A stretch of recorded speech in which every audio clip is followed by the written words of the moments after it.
Buenos días. De parte de la Sociedad Colombiana de Cardiología y del capítulo de enfermedad coronaria, les damos la bienvenida a este simposio que hemos preparado para ustedes. Han salido nuevas guías en los últimos días y la idea es actualizarnos constantemente y actualizarlos a ustedes sobre estas guías que han salido. Inicialmente montamos un simposio enfocado a enfermedad coronaria y a diabetes, sin embargo ampliamos un poco el espectro. Vamos a tocar otros temas como cardiopatías congénitas, como actualización en falla cardíaca. Esperamos que el simposio sea de su agrado. Vamos a empezar el simposio sin más preámbulos. La primera presentación que vamos a hacer una modificación en el programa y vamos a empezar con aspectos claves en enfermedad coronaria en las cardiopatías congénitas del adulto. Esta conferencia está a cargo del doctor Manuel Álvarez, quien es internista, cardiólogo, trabaja en la Fundación Santa Fe de Bogotá y es fellow de cardiopatías congénitas del adulto. Bienvenido, doctor Álvarez.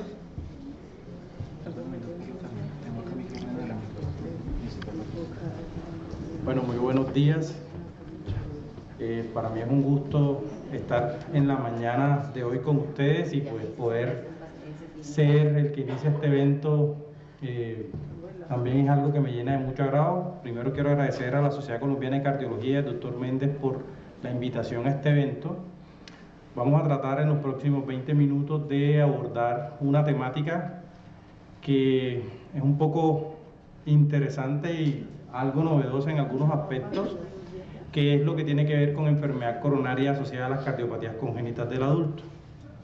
Quisiera iniciar por manifestar que no tengo ningún conflicto de interés que declarar en este momento. Este es más o menos el orden como vamos a llevar la charla, teniendo como objetivos de aprendizaje describir cuál es la importancia de esta combinación de enfermedad coronaria y cardiopatías congénitas, mirar cuáles son esos mecanismos de enfermedad coronaria que son específicos para los pacientes para cardiopatías congénitas, tener elementos claves para poder hacer el diagnóstico de estos pacientes y cómo manejarlos, digamos, en aspectos diferentes a los que usualmente utilizamos en los pacientes con enfermedad coronaria sin cardiopatía congénita. Por último, vamos a hacer una síntesis acerca del pronóstico de las intervenciones que hacemos en estos pacientes y luego nos quedamos con unos mensajes para llevar a casa. Entonces, sabemos que las enfermedades cardiovasculares dan cuenta de la mayor mortalidad a nivel mundial y sabemos que con todas las intervenciones que se han hecho hay una reducción significativa de los eventos cardiovasculares. Sin embargo, estas curvas más o menos en el año 2010 empezaron a subir y esto en gran parte se debe a esos elementos que no hemos podido detectar con claridad. Algunos son más dados por cambios inflamatorios, otros son dados porque pese a que hemos hecho muchas intervenciones tanto en la parte farmacológica como en stent y procedimientos quirúrgicos, hay comorbilidades que cada vez están teniendo más auge y se están diagnosticando mucho más y también llevan o arrastran esta mortalidad nuevamente hacia arriba. Esto es algo preocupante y por esto nos toca empezar a buscar qué otras cosas pueden tener estos pacientes que puede influir a que se presente este aumento de la mortalidad cardiovascular que estamos viendo. Sabemos que aproximadamente el 1% de los recién nacidos tienen un defecto cardíaco congénito y que esta es la causa más común de anomalía mayor durante el nacimiento. Esto poco a poco ha ido incrementando en número en la población adulta debido a las diferentes intervenciones que se le hacen a estos niños y es tanto así como alrededor del año 2005 ya el número de adultos con cardiopatías congénitas empezó a superar a la población pediátrica y esto va de la mano con que hay una mayor exposición a factores de riesgo cardiovascular tradicionales en estos pacientes debido al tiempo que tienen con la enfermedad cardiovascular. Esto es para mostrar que esta curva roja son las intervenciones que se han hecho en los pacientes pediátricos y cómo ha disminuido la mortalidad en los pacientes pediátricos. En azul está la población mayor de 15 años que si bien hasta el año 2010 no había un cambio significativo, pues sabemos que a estos pacientes ya se le empezaron a hacer intervenciones más que van de la mano con nuevas intervenciones debido a la cardiopatía congénita o intervenciones por las enfermedades adquiridas que tienen, y también puede ser esta la causa de ese ascenso que tenemos, que teniendo en cuenta que ahora mismo hay más pacientes adultos con cardiopatías congénitas, pues esto puede estar arrastrando esa mortalidad cardiovascular que vimos en las gráficas anteriores. Esto es para mostrarles lo que les contaba hace un rato, que más o menos en el año 2005 hubo un ascenso significativo de ese número de pacientes cardiovasculares, y hoy por hoy sabemos que la población adulta no solo es más creciente, sino que está presentándose en una forma más significativa en comparación con la población pediátrica. Cuando miramos la mortalidad que tienen estos pacientes con cardiopatías congénitas, miramos que si bien la falla cardíaca y la muerte súbita siguen siendo las más preponderantes, el infarto agudo del miocardio también es una causa significativa de muerte en estos pacientes, y sabemos que el infarto agudo del miocardio y la cardiopatía isquémica pues también son la causa principal de falla cardíaca, y por ende, digamos, estos pacientes de falla cardíaca también pueden incluir pacientes que tienen un sustrato isquémico de base.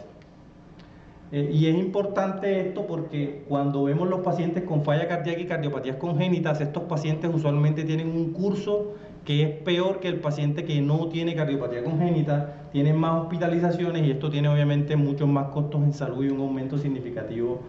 de la carga del sistema de salud. Fíjense que llega a ser tan significativo como hasta 5 veces un aumento de la mortalidad cuando se presenta en este escenario. Un punto importante cuando estamos hablando de la enfermedad congénita es que debemos tratar de categorizarla en si es una enfermedad de una complejidad leve o simple, si es de una complejidad moderada o si es una enfermedad con una complejidad alta. Dependiendo del nivel de complejidad, así también va a ser digamos, los desenlaces y el pronóstico de estos pacientes. Si tenemos un paciente que esté en el grupo de simple, por ejemplo, un defecto septal auricular que desarrolle enfermedad coronaria, el pronóstico que va a tener ese paciente va a ser mejor que si estamos tratando ante el caso de un paciente con una circulación de Fontan que desarrolla enfermedad coronaria. Entonces es importante que tengamos una claridad acerca del tipo de lesión que tenemos congénita, y con base en eso también podemos estimar el pronóstico y la morbimortalidad que pueden tener estos pacientes. Si ya se instauró la falla cardíaca, y esto es importante y les hago bastante énfasis en esto,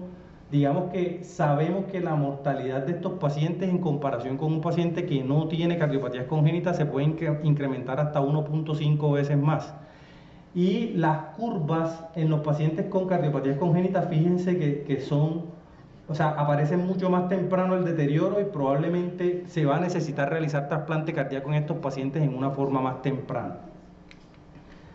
Esto es para hablar que también tenemos lesiones residuales, compromisos valvulares, defectos no corregidos que también pueden influir en toda esa carga que tienen estos pacientes, pero no podemos dejar de lado los factores de riesgo cardiovascular tradicionales. Cuando un paciente tiene una cardiopatía congénita, además de tener ese factor ya de base estructural, tenemos que todos estos factores de riesgo van a expresarse en una mayor medida, especialmente porque muchos de estos pacientes tienen un compromiso neurocognitivo o tienen problemas o trastornos del estado de ánimo o de la personalidad. Entonces tienen más chance de tener obesidad, de tener hipertensión, de tener diabetes. Entonces todo esto de tener digamos, factores de riesgo cardiovascular mayor que finalmente también van a llevar a que se acelere el proceso de aterosclerosis. Sabemos que acá esto, digamos, teniendo en cuenta estas comorbilidades, este proceso se puede incrementar. Hay una condición en la que tenemos datos ambiguos sobre la enfermedad aterosclerótica, si es temprano o no, y es los pacientes que son cianóticos crónicos, porque estos pacientes tienden a hacer niveles de colesterol LDL bajos, por lo general tienen todos los niveles de colesterol bajos, y además de eso tienen una mayor producción de óxido nítrico, y esto va de la mano con que en teoría puedan hacer menos enfermedad aterosclerótica o hacerla en una forma más tardía. Sin embargo, en estudios recientes, y debido a que también hay un aumento en la edad de estos pacientes, en la expectativa de vida, ya se ha visto que también desarrollan enfermedad coronaria y cuando esto se asocia a la cardiopatía cianótica, usualmente la mortalidad es mayor también. Entonces, tenemos que hay un complejo de intervención quirúrgica, alteraciones hemodinámicas, anomalías coronarias, factores relacionados con la anatomía característica del paciente dependiendo del tipo de cardiopatía congénita que tenga y algo de disfunción endotelial que pueden favorecer a que esta enfermedad coronaria se presente en una forma más rápida. Cuando hacemos la revisión y miramos las curvas comparando pacientes, hombres y mujeres con enfermedad congénita en población adulta, vemos como en los hombres, digamos que hay una curva que inicialmente es más alta de enfermedad cardiovascular en general y enfermedad coronaria, pero luego ya se hace menor que la de la enfermedad, los pacientes, digamos, sin enfermedad cardiovascular congénita, mientras que en mujeres vemos que sí hay un ascenso que es significativo cuando se comparan con las mujeres que no tienen cardiopatía congénita. O sea, las mujeres que tienen cardiopatía congénita desarrollan más enfermedad coronaria comparado con la población femenina que no tiene la patología congénita. La edad de aparición en promedio en hombres es de 52, más o menos 15.1 y en mujeres es 60, más o menos 12.6 años. Y digamos es estadísticamente significativo comparado con la población sin enfermedad coronaria.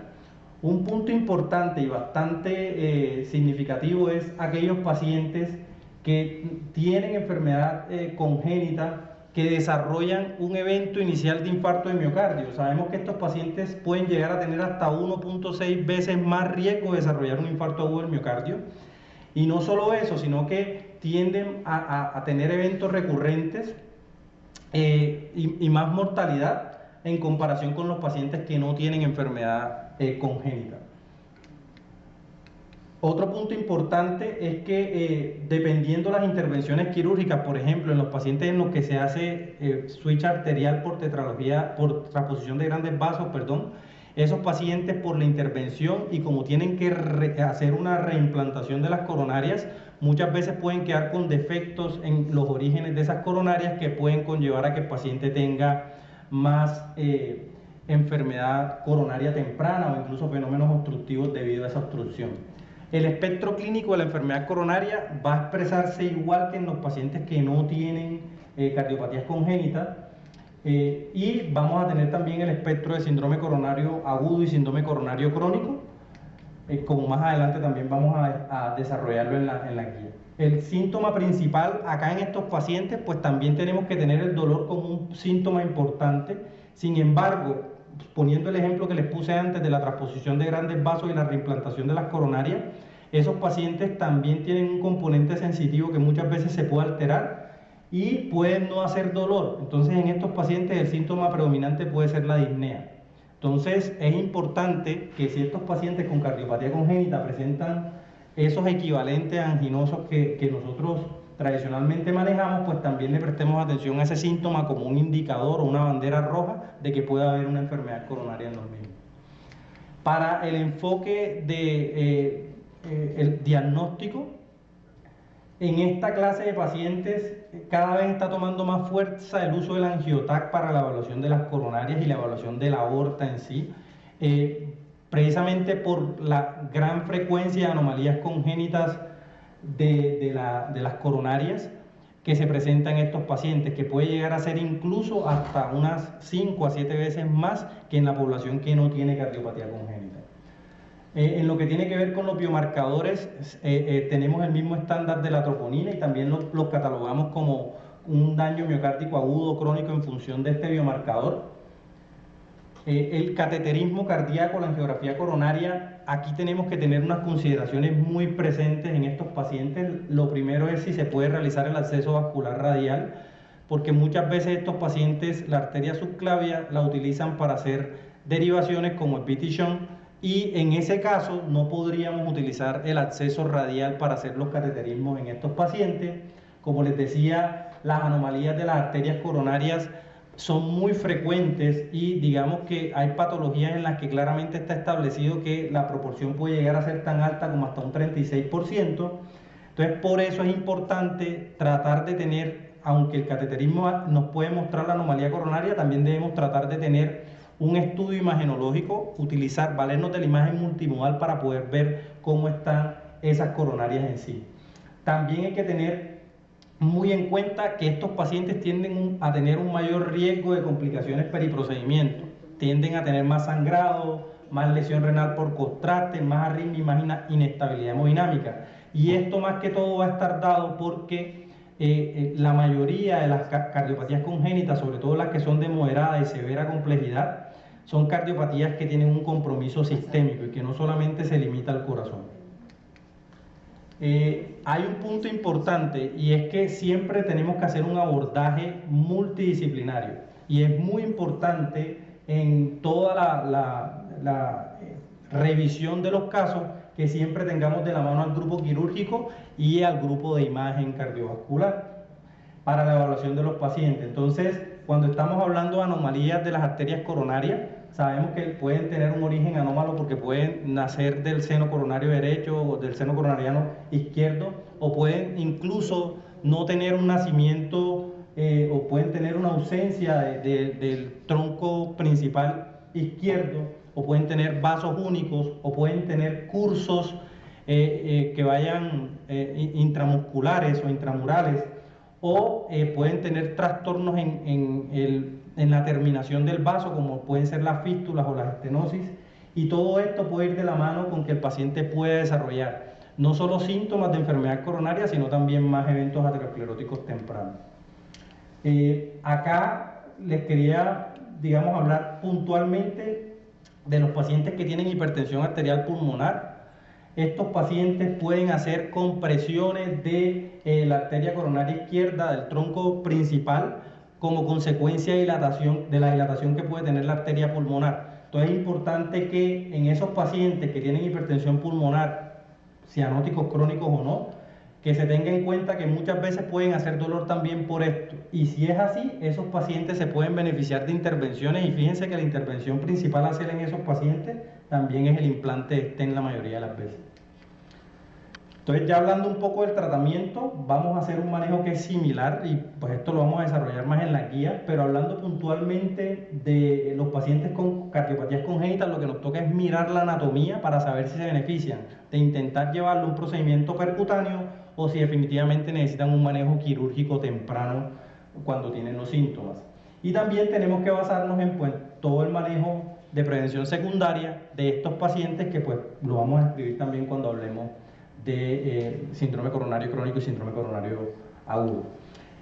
Siempre tenemos que poner en balance el riesgo isquémico y el riesgo de sangrado cuando vamos a hacer intervenciones en estos pacientes, porque como les contaba, ya per se, sobre todo si tienen una complejidad moderada o severa, tienen un mayor riesgo de sangrar.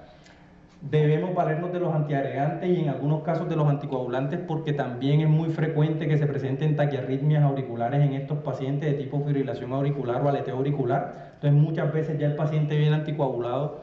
desde edades tempranas debido a estas entidades. Como les decía, el manejo en general va a ser muy similar en el resto de los aspectos. Y hablando un poco del pronóstico, fíjense, esta es una comparación de pacientes que fueron sometidos a cirugía de revascularización miocárdica. Acá estamos viendo que al primer año, digamos que la supervivencia es del 91%, pero fíjense qué tan rápido empiezan a descender, y a los 15 años esas tasas de supervivencia solo llegan hasta un 33%. Entonces, comparado con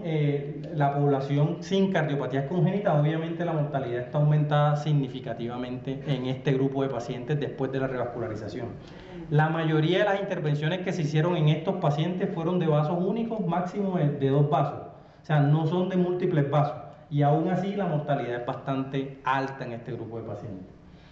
Cuando hacemos la comparación de hombres-mujeres, digamos que hay una mayor supervivencia en los hombres también al principio, especialmente en los primeros 10 años, ya después en los 15 años casi que se iguala, pero sí hay más mortalidad en mujeres en los primeros 10 años después de las intervenciones como tal.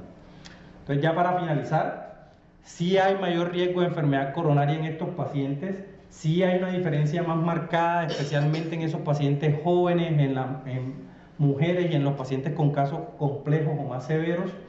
Siempre van a tener a necesitar la atención multidisciplinaria. Debemos tratar de establecer el diagnóstico basados en la fisiología del paciente, en la fisiopatología, y tenemos que individualizar cada uno en función de cuál sea esa cardiopatía inicial que tenía,